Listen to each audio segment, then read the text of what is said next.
말씀 시작하면서 여러분이 한 인물을 소개하면서 말씀을 들어가려고 합니다.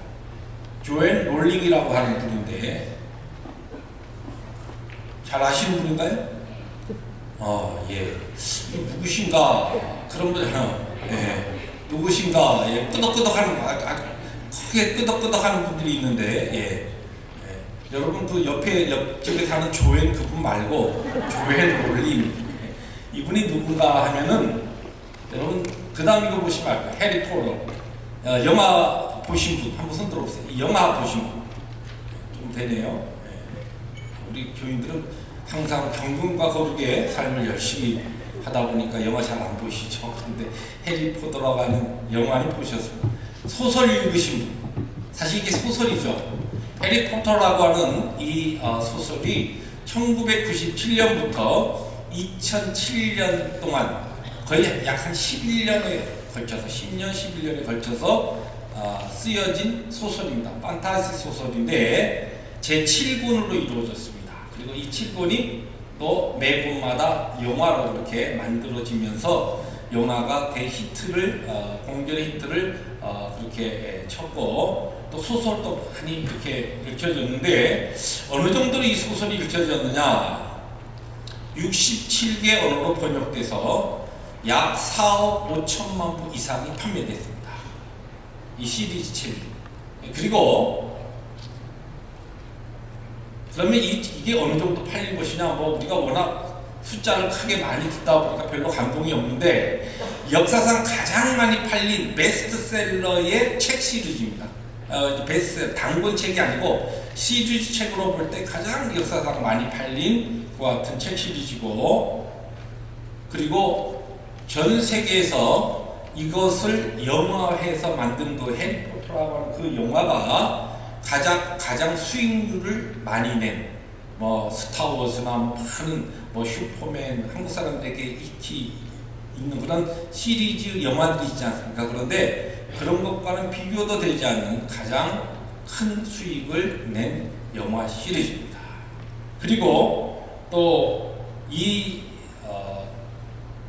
조앤 롤링이라고 하는 이분은 작가 등단 5년 만에 실제 이 처음 등단해서 이 책을 낼 때까지 출판사와 연결돼서 책을 낼 때까지는 너무너무 가난했어요.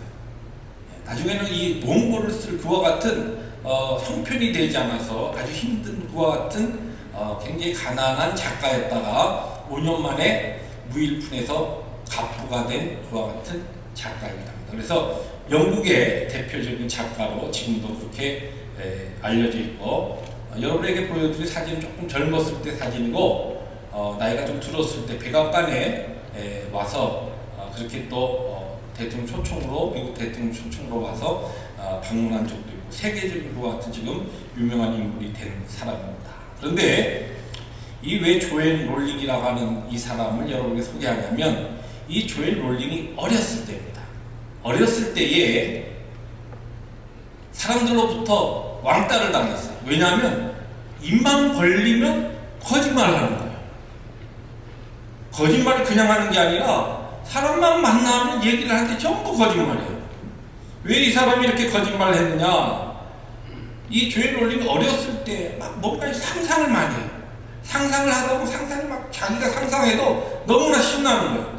그래서 사람을 만나면 자기가 상상을 한 것을 그냥 막 얘기를 해요. 진짜처럼. 그러니까 듣는 사람이 뭐 거짓말을 이렇게 잘하지? 그래서 왜 거짓말해? 부모님들로부터도 혼나고 선생님도 야단치고 주위의 사람들이 야단치고 나중에 친구들도 얘는 입만 뻣뻣하면 거짓말하네 그리고 왕따를 시켰어요.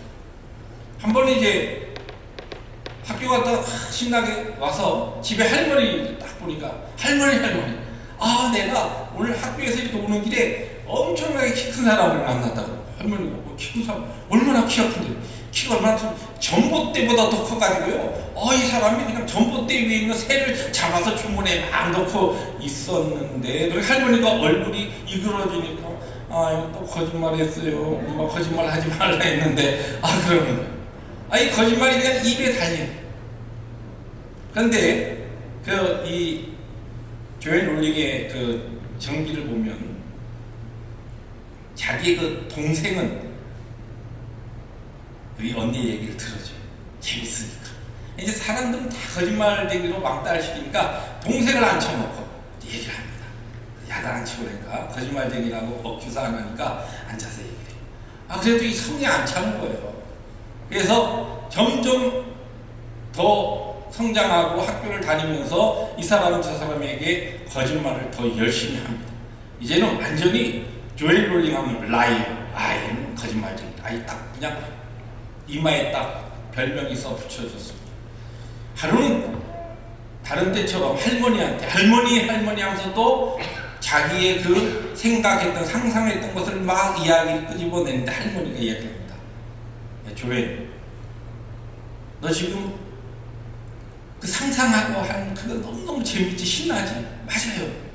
그런데 네가 상상하는 거하고 진짜 현실에 진짜 얘기하고는 혼동하면 안 돼. 그런데 네가 상상하는 것이 너무 재밌다 보니까 할머니한테도 주위에 너 친구들한테 선생님한테 가끔 얘기를 하니까 네가 거짓말쟁이라고 다 너를 이렇게 따돌리는데 앞으로는 그러지 말고 네가 상상해서 너무너무 재밌는 얘기를 사람에게 하지 말고 글로 쓰라니. 내가 노트를 할머니가 사줄 테니까 여기다가 사람에게 하고 싶은 네가 상상해서 너무너무 재미있는 그 얘기들을 글로 이렇게 적어. 다 적으면 할머니가 또 사주고 할 테니까 노트북에다가 적고 절대 사람들한테 얘기를 하지 마. 그러면 너도 신나게 네가 재미있게 상상한 것, 그런 것을 적을 수 있고 얘기하는 대신에 또 너도 거짓말쟁이라고 혼나지도 아니하고 친구들로부터 따돌림을 받지 않는단다. 그렇게 해보려고. 그래서 할머니가 공책을 사줬어요. 이 공책에 그때부터 이 조엘이 무엇을 했냐면은 자기 집에서 키우던 토끼, 이 토끼를 가지고 자기가 상상하던 재미난 것을 쓰기 시작했습니다. 그렇게 시작된 이 소설이 나중에 이렇게 유명한 해리 포로라고 하는 그와 같은 판타지 소설로 그렇게 이제 발전하게 되었고 세계적인 그와 같은 유명한 그와 같은 소설이 됐습니다. 물론 이 해리 포로라고 하는 이 책이 나왔을 때 그리고 그것이 영화로 만들어졌을 때 현대가 우리 시대를 포스트 모더니즘이라고 합니다. 이 시대적인 상황하고 이 소설의 내용이 잘 맞아서 더 히트를 쳤다 그렇게 많은 분들이 평가를 합니다. 평론가들이.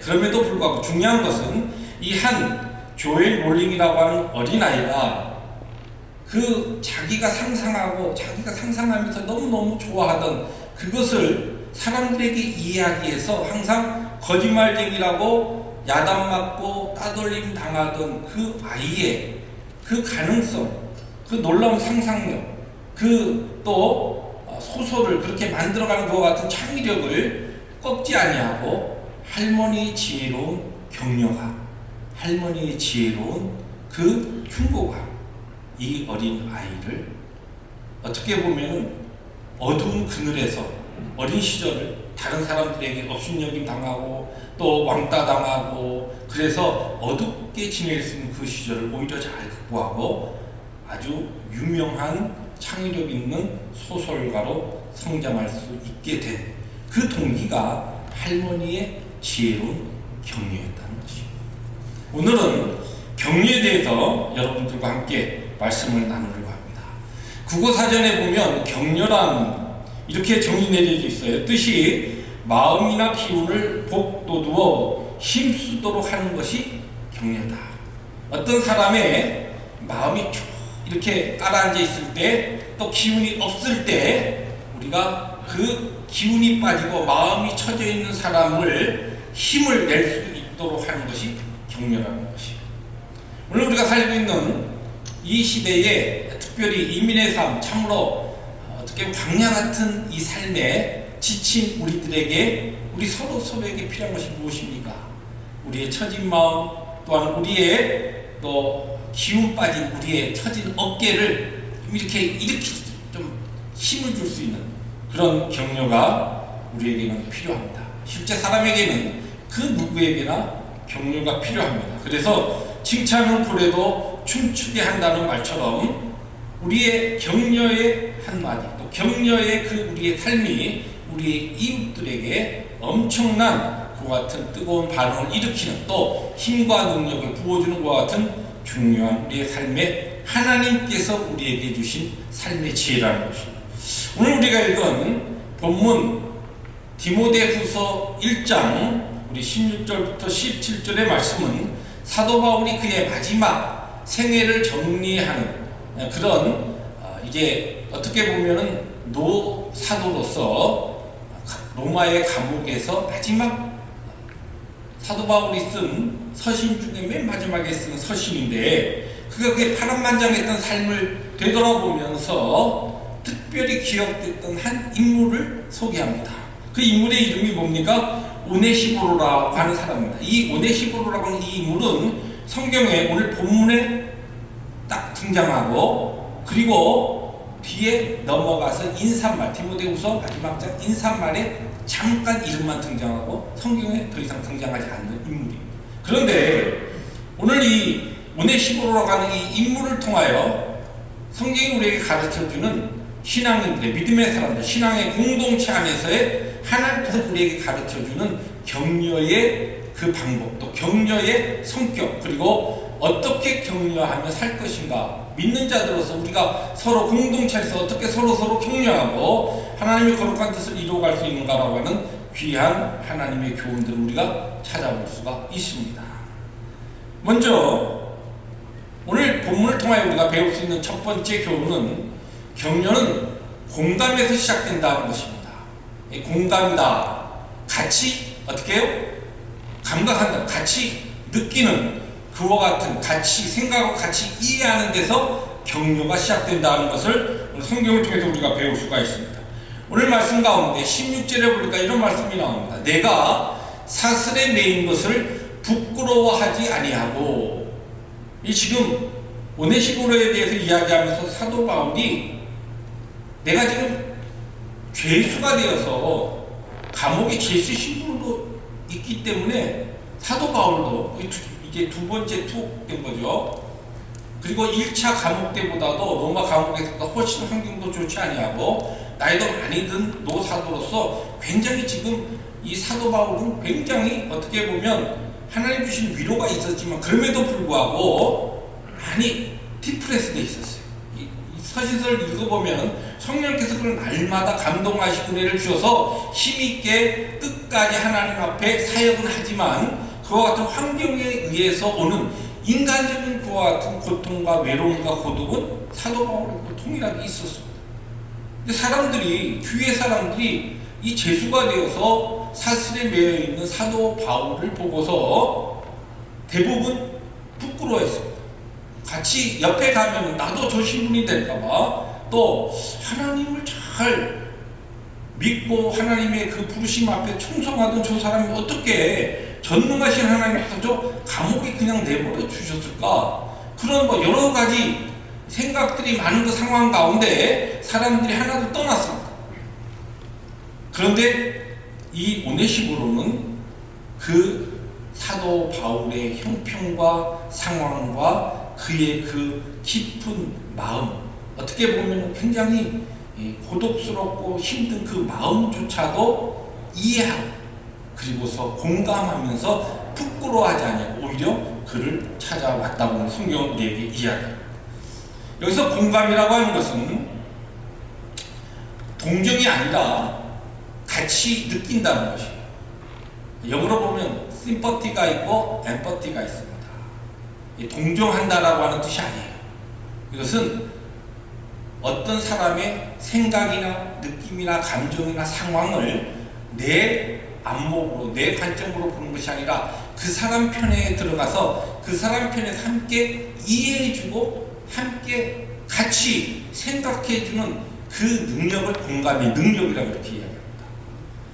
지금 사도 바울에게 필요한 것이 이것이었는데, 그것을 바로 함께 이해하고 함께 아파하고 함께 생각해주는 그 자리에 누가? 이 오네시보로가 있었다는 것입니다.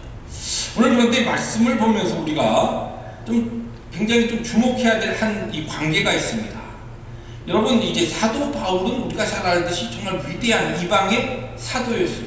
엄청난 능력을 행했고, 그 사도 바울이 남긴 영적인 또 교회사의 이 족적은 그 누구도 견줄 수 없는 그와 같은 위대한 신앙인이었습니다. 오네시모로는 오늘 성경에 잠깐 등장하고 있는 인물일 뿐이죠. 그러니까 보세요. 그러면 우리가 일반적으로 생각하면 누가 누구를 격려해야 됩니까? 적어도 이 이방인의 대사도 사도 바울이 오네시모로를 격려해야죠. 야, 힘들지? 누가요? 사도 바울이 오네시모를 격려해야 돼. 그런데 여기에 보면은 오늘 사도 바울이 저가 자주 나를 격려해줬다. 거기에 지금 사도 바울은 너무나 감격과 감동으로 그의 마지막 생애를 정리하면서 이 한 인물의 이름을 지금 오늘 디모데후서에서 이야기하고 있다는 것입니다. 여러분, 우리들이 일반적으로 이 공동체 안에서 우리들이 함께 신앙생활을 할 때 격려한다라고 하는 이 격려가 꼭 죄송합니다. 목회자가 교인들을 격려하고 또 장로님들이 일반 성도님들을 격려하고 이렇게만 생각해요. 저분이 그래도 교회에서 명색이 어떤 직분을 가지고 있는데 나를 격려해줘야지. 나는 격려를 받아야 돼. 근데 오늘 성경은 그런 것을 떠나서 누구도 그렇게 위대한 사도 바울도 격려가 필요했다. 그렇죠? 여러분 주위에 있는 장로님들도 격려가 필요하신 분이에요. 그분들은 그냥 적어도 하나님의 교회 장로님 됐으니까 당신들은 평생 우리만 격려하고 그 자리에서 우리만을 위해서 헌신하고 섬기라 아닙니다. 그분들도 격려가 필요해요. 여러분 주위에 정말 오랫동안 신앙생활을 하셔서 교회에서 이제 한 가지 펠로십의 역사와 함께 계신 분들, 이 정도 되신 분들은 이제 격려받을 게 뭐 있어? 우리 같은 사람만 격려받고 아닙니다. 그분들도 격려가 필요해요. 오늘 바로 그와 같은 관계 속에서 오네시모로는 이 사도 바울을 이해해줬고 함께 느꼈고 함께 생각했다. 진정한 참된 격려, 정말 우리의 주위에 있는 사람들에게 힘이 되고 그들의 정말 낙심된 마음을 다시 일으킬 수 있는 격려는 함께 먼저 이해해주고 그 사람 편에서 생각해 줄 때에 이 격려가 시작이 된다는 것입니다. 성경을 보면 사복음서에 보면 우리 주님께서도 3년의 공생애 동안 수많은 사람들을 격려하셨어요. 그런데 한 번은 가늠하다가 현장에서 잡혀온 여인을 만났을 때 거기에 보면 주님께서 다른 사람들은 다 그 여인에 대해서 손가락질하면서 이렇게 더러운 여자가 있냐고 돌로 치려고 했을 때 주님께서 그 여인의 그 깊은 그 고독과 그 절망과 그 두려움을 주님은 아셨어요. 그때 주님께서 그 여인에게 하신 그 격려, 어떻게 보면 그것은 어디에서 시작됐냐면 이 엠퍼티보다 더 아주 강한 용어가 뭐냐면 컴패션입니다. 함께 고통을 느끼는, 함께 그냥 느낀다라고 하는 것이 컴패션, 함께 고통을 느끼는 것을 이야기합니다. 그래서 우리가 예수님의 고난을 패션 오브 크라이스트라고 이야기하지 않습니까? 주님께서는 바로 이 여인의 그 고통을 함께 느끼셨어요. 그리고 뭐라고 이야기하십니까? 죄 없는 자는 돌을 들고 저 여인을 치라고. 그리고 주님께서는 이야기합니다. 나도 너를 정죄하지 않는다. 주님께서는 거룩하신 분으로 그 여인의 죄를 정죄할 수 있지만 나도 너를 정죄하지 않을 테니까 이제는 더 이상 죄를 짓지 말라. 그리고 그 여인의 영혼을 구원해 주십니다. 여러분, 우리가 하나님 앞에서 진짜 우리의 주위에 우리를 포함하여 나를 포함하여 격려가 필요한 이 시대에 서로 격려하는 공동체로 서기 위하여서는 내 이웃과 내 주위에 있는 사람들의 때에 따라 그들이 오늘 느끼고 있는 이 고통을 함께 느끼는 그와 같은 공감에서 진정한 참된 격려가 시작된다는 것을 오늘 성경은 우리에게 가르쳐주고 있습니다. 두 번째로 오늘 본문을 통하여 참된 격려는 함께하는 것이 바로 격려다라고 하는 것을 이야기합니다. 오늘 말씀해 보면 17절을 세 번역에 이렇게 번역해 놨어요. 로마에 와서는 더욱 열심으로 나를 찾아 만나 주었습니다. 여기 지금 세 번역에는 이 17절의 문장을 만나 주었다라고 하는 것을 하이라이트 되어 있어요. 왜 이렇게 번역했냐면 오늘 우리가 읽은 말씀 바로 앞절에 보면 15절에 아시아에 있는 모든 사람이 나를 버린 이 일을 네가 안 하니 그 중에는 부겔로와 허머게네도 있느니라.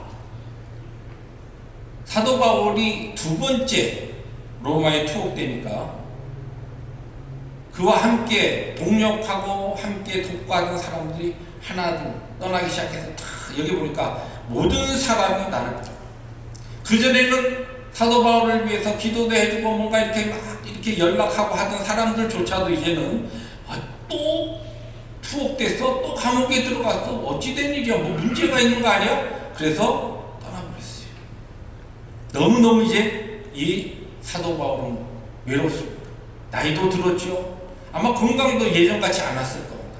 특별히 사도행전을 보면 사도 바울은 사역하다가 엄청나게 많이 맞기도 하고 돌로 맞아서 사람들이 죽은 줄 알고 성 밖으로 내던지기도 하지 않습니까?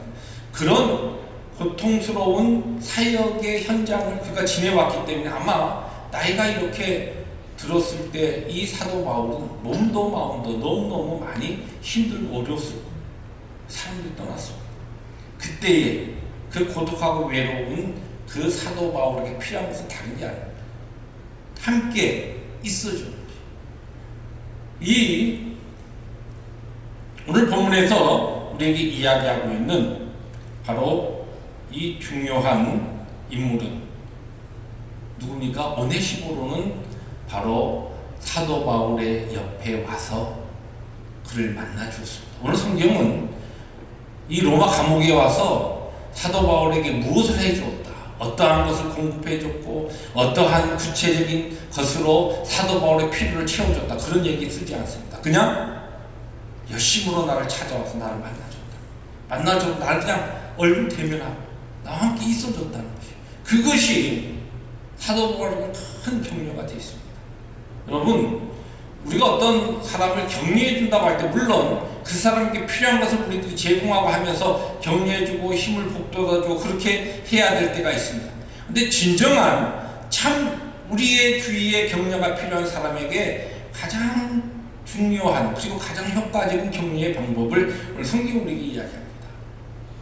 내 시간을, 내 생명을 나누어서 그 사람과 함께하는 것입니다. 주님께서 이 땅에 오셔서 공생애 동안에 그의 사역 가운데 누가복음 19장에 보면 우리가 잘 아는 세리장 삭개오를 만난 사건이 나옵니다. 이 삭개오라고 하는 인물은 세리장이었기 때문에 유대인들로부터, 그의 동족으로부터 다 따돌림을 받던 사람이었어요. 우리 같은 동족의 피를 빠는 것 같은 아주 기생충 같은 인생이라 해서 사람들이 상종을 하지 않았습니다. 비록 부유했지만 그가 어떻게 돼서 세리장이 되었는지 알 수 없지만 경제적으로는 부유하고 모든 것이 풍족했지만 그는 너무너무 외로웠어요. 그래서 그가 소문으로 듣던 예수님이 지나간다는 이야기를 듣고 예수님이 오시는 길목에 뽕나무로 올라가서 예수님이 어떤 분인가 하는 것을 보기 위해서 올라갔을 때 주님께서 그에게 오셔서 그렇게 이야기하시죠. 삭개오야, 속히 내려오라. 내가 오늘 너희 집에 유하여야 하겠다 하시니, 여기 보면 내가 너희 집에 머물겠다, 함께 있겠다는 거죠. 주님께서 모든 사람들이 따돌리던, 상대해주지 않던 삭개오라고 하는 그 인물에게 친히 그 뽕나무 밑으로 오셔서 주님께서 말씀합니다. 내려와. 내가 오늘 너와 함께 지내겠다, 너와 함께 하겠다는 것이요. 그것이 이 한 외롭고 절망적인 인생을 살던 삭개오라고 하는 한 사람에게 놀라운 격려가 되었고, 그 인생에 놀라운 생명의 빛, 영생의 빛, 복음을 하나님 주님께서 주시는 구원의 바로 통로가 되었다는 것입니다. 여러분, 올 이제 11월 추수감사절을 전후해서 우리 교회가 우리 예수 초청잔치 해마다 정말 우리가 교회가 존재하는 이유 중에 하나가 뭡니까? 그리스도의 복음을 증거하여 믿지 않는 자들을 주님께 인도하는 것입니다. 이 일을 할 겁니다. 그런데 이 복음을 전하고 생명을 구원하고 하나님의 놀라운 구원의 역사를 이루는 데 있어서 우리가 전도하는 그 전도의 방법 가운데 너무나 중요한 것이 함께하는 것입니다. 여러분, 그냥 교회에서 전도하라고 하니까 이렇게 주위를 살펴보다가 그냥 지나가는 걸로 그냥 뭐 교회에서 준비된 거 그냥 툭 던져주면서 우리 교회 한번 나와봐. 이번 우리 교회에서 뭐 찬양 집회한다고 하는데 한번 시간 있으면 와봐. 이것이 아니고 그 이전에 그 한 영혼을 영적으로 지금 하나님의 복음이 없는 곳에 있는 그 영혼 한 사람 한 사람들은 그들이 어떻게 세상적으로 부유하고 경제적으로 좋은 환경에 살든지 관계없이 세상의 주의가 어떻든지 간에 그들에게는 하나님의 놀라우신 격려가 필요한 사람들이에요. 그들은 세상적으로 우리보다 더 나은 삶을 살고 있다 할지라도 그들에게 있어서는 영적으로 너무너무 주저앉아 있는 어두운 곳에 있는 분들입니다. 그러한 사람들에게 격려가 필요한데 어떻게 격려할 수 있어요? 우리가 시간을 함께 하는 것입니다. 그리스도의 우리에게 주신 내가 스스로 나에게 있는 빛이 아니라 하나님께서 빛 대신 하나님께서 나의 삶을 통하여 그의 말씀을 통하여 능력을 통하여 나에게 주시는 그 빛의 능력으로 함께 할 때에 그에게 있는 어둠과 고독과 영적인 외로움이 물러가기 시작합니다. 그리고서 그에게 진정한 영적인 격려가 일어나기 시작할 때에 생명의 복음의 역사가 그에게 시작되는 것입니다. 격려는 함께하는 것입니다. 여러분, 너무 어렵게 생각하지 마십시오. 여러분, 우리 교회 안에 공동체 안에서도 격려가 필요한 분들이 있죠. 함께 하십시오. 시간을 좀 쪼개십시오. 다른 것 아니고 그냥 같이 앉아서 차 한 잔을 마셔주는 것, 그것이 힘들고 어려운 내 형제 자매에게 격려가 되는 그의 낙심되어 있는 마음을 일으킬 수 있는 것 같은 하나님께서 우리에게 가르쳐 주시는 격려의 삶입니다. 마지막으로 오늘 성경은 우리에게 격려는 부지런히 그리고 끝까지 해야 한다라고 하는 것을 우리에게 가르쳐 줍니다. 오늘 말씀 로마에 있을 때 나를 부지런히 찾아와 만났습니다 라고 하는 이 문장에 뭐가 있습니까? 부지런히 찾아왔다. 부지런히. 근데 이 부지런히 찾아와서 만났다라고 하는 이 원래 이 원문을 영어 성경은 조금 달리 번역했어요. 어떻게 번역했냐면 나를 발견할 때까지 그는 열심히 나를 찾았다. 감옥에 있는 나를 찾을 때까지 열심히 설치했다는 것이에요. 찾아다녔다. 막 수소문하면서. 그러면서 결국은 찾아와서 사도 바울을 만나 주었다. 여러분, 격려는 성실해야 할 수 있습니다. 부지런해야 할 수 있어요.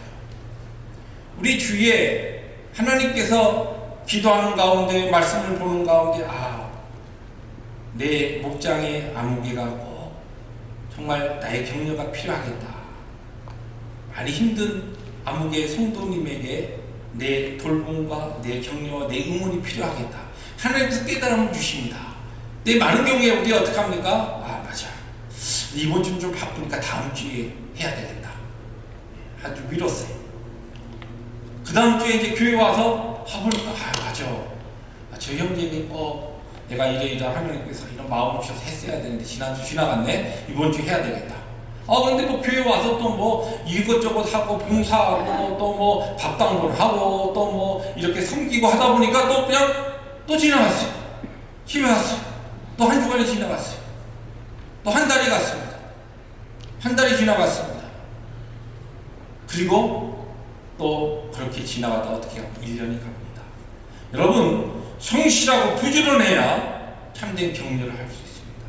근데 이 성경을 보시면요, 오늘 이 17절에 이렇게 이제 오네시모로가 사도 바울을 부지런히 찾아서 만났다. 그러면 이전에는 사도 바울과 전혀 관계 없었던 것으로 우리가 오해하기 쉬운데 18절을 오늘 읽지 않았습니다. 18절에 보면 이런 말씀이 나옵니다. 또 저가 에베소에서 많이 봉사한 것을 네가 잘 아느냐. 디모데가 에베소에서 이 오네시모로가 열심히 봉사하던 것을 알고 있지 않느냐는 거죠. 그때는 누가 있었어요? 사도 바울도 있었어요.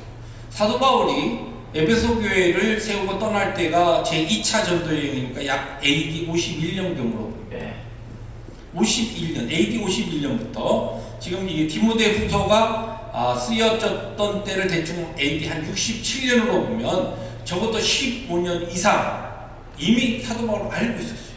그리고 그를 위해서 돕고 또 협력하고 후원하고 있었어요. 그런데 사람들이 다 떠났다. 사도 바울 혼자서 지금 감옥에 있다. 나이도 들어가죠. 그 이야기를 듣고 로마까지 찾아온 거예요. 그리고서 마침내 외롭고 고독한 바로 사도 바울의 옆에 그 자리를 지켜주었다. 격려는 부지런해야 할 수 있습니다. 성실해야 됩니다. 하나님께서 우리의 마음에 감동을 주시면 다른 것보다도 먼저 하십시오. 여러분 주위에 여러분의 영의 눈을 열어놓고 보시면요, 그분이 누구라 할지라도 여러분의 격려와 관심과 응원이 필요한 분들이 분명히 있습니다. 여러분 목장 안에도 있고, 여러분의 또한 성교회 안에도 있고, 여러분의 교회 안에, 여러분 이웃에, 여러분의 일터에, 여러분의 가정 안에 그러한 사람도 있습니다. 하나님께서 주신 지혜를 격려하십시오. 함께 느끼고 생각하고 이해하고 함께 시간을 보내고, 그리고 또 하나님께서 거룩한 나에게 깨달음을 주시고 감동을 주는 것, 그 방법으로 그 형제 자매를 세우십시오. 응원하십시오. 근데 이것은 끝까지 해야 됩니다. 여러분, 우리가 하나님의 섭리 가운데 우리 나같이 펠로십 교회라고 이 믿음의 공동체를 불러주셨을 때는 하나님 우리를 부르실 때까지 함께 끝까지 손에 손을 잡고 응원해주고, 힘들고 어려울 때 좋은 때만 하는 게 아니에요. 이 지금 사도 바울이 막 인기가 좋고 그가 막 사역할 때 사람들이, 병자들이 낫고 놀라운 하나님의 기적의 역사가 일어났을 때, 그러한 때 사도 바울 옆에 가서 막 박수 쳐주고 막 힘내라고 격려해주고, 이건 누구나 할 수 있어요. 그런데 사도 바울이 감옥에 갇혀서 아무런 능력이 되지 못할 때에 이 오네시모로는 그를 찾아왔던 거예요. 우리가 믿음의 공동체에서 교회가 막 우샤우샤하고 막 은혜스러울 때, 그럴 때 서로 격려하고 잘할 수 있죠. 그러나 그렇지 못할 때, 어떠한 경우는 어떤 성도는 정말 모든 교회 안에서 관심이 없는 그와 같은 형제 자매를 찾아서, 어떤 경우는 격려하려고 응원하려고 하는데 오히려 잘못 접근했다가 상처받는 그와 같은 대상에게까지 부지런히 성실하게 끝까지 하나님의 놀라운 은혜의 역사가 열매 맺을 때까지 우리는 격려하고 응원하고, 또한 우리는 서로 힘을 내어서 서로를 돕돋아야 한다는 것입니다. 무엇을 위하여? 하나님의 영광스러운 우리에게 맡기신 사명과 이 영광스러운 구원의 길을 완주하기 위하여. 그래서 우리는 바로 이 신앙의 공동체, 그리고 생명의 공동체, 영생의 공동체, 복음의 공동체, 사랑의 공동체, 격려의 공동체로 우리를 불러주신 것입니다. 사랑하는 펠로십 교회 성도 여러분, 이민에 지친 삶 가운데 오늘 이 자리에 있는 저와 우리 모두에게는 한 사람도 예외 없이 격려가 필요합니다. 격려하는, 이 참된 성경이 이야기하는 격려는 공감하는 능력에서 시작이 됩니다. 내 입장과 내 안목이 아니라 저 형제, 저 자매의 그 처지와 그 안목에서 이해하고 생각하는 것으로 참된 격려가 시작이 됩니다.